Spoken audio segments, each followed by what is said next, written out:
Bismillahirrahmanirrahim. Assalamualaikum warahmatullahi wabarakatuh. Sahabat-sahabat Istik Belajar, apa kabar?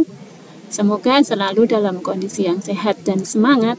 Teman-teman, kita semuanya sepakat ya bahwa tidak ada yang abadi di dunia ini kecuali perubahan itu sendiri. Sepakat ya? Termasuk dengan kurikulum pendidikan Indonesia.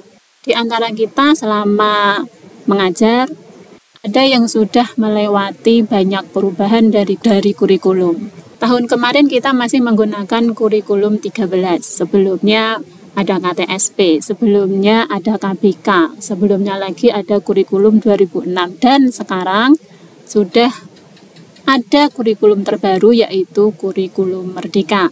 Yang mulai tahun ini, mau tidak mau, kita harus belajar untuk menerapkan dalam pendidikan kita.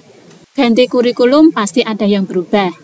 Sedikit sharing supaya kita tidak terlalu banyak bingung dengan istilah-istilah baru yang dipakai di dalam kurikulum Merdeka. Nah, di video ini Isti mau berbagi itu. Sekaligus setelahnya Isti mau sharing tentang bagaimana cara menyusun TP dan ATP. Nah, teman-teman, pertama di kurikulum Merdeka sudah tidak menggunakan istilah tematik lagi ya teman-teman ya.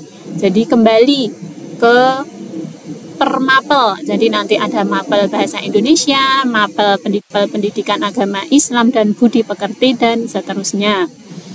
Yang kedua, di kurikulum Merdeka itu tidak mengenal istilah kelas ya teman-teman ya. Jadi kalau di SD itu kalau sebelumnya ada kelas 1, 2, 3, 4, 5, 6, nah di kurikulum Merdeka ini kita tidak menggunakan kata kelas lagi, tetapi menggunakan istilah fase.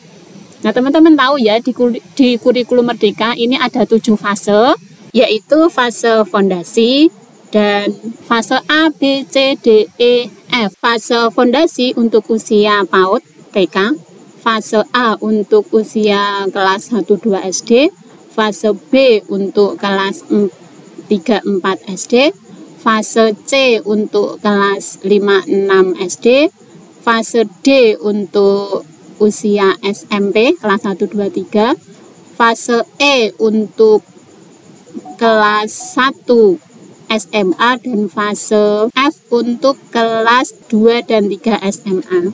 Yang ketiga, untuk di kurikulum Merdeka ini nanti sudah tidak ada yang namanya KKM ya teman-teman ya.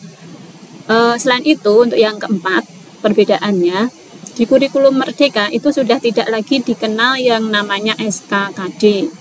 Sebagai gantinya, di sini kita nanti menggunakan yang namanya capaian pembelajaran, yang itu sudah ditentukan dari pusat. Kemudian juga ada yang namanya tujuan pembelajaran dan alur tujuan pembelajaran atau AT dan ATP. ATP ini nanti kita harus membuat sendiri ya teman-teman ya. Kita harus merdeka di sini. Nah, bagaimana caranya?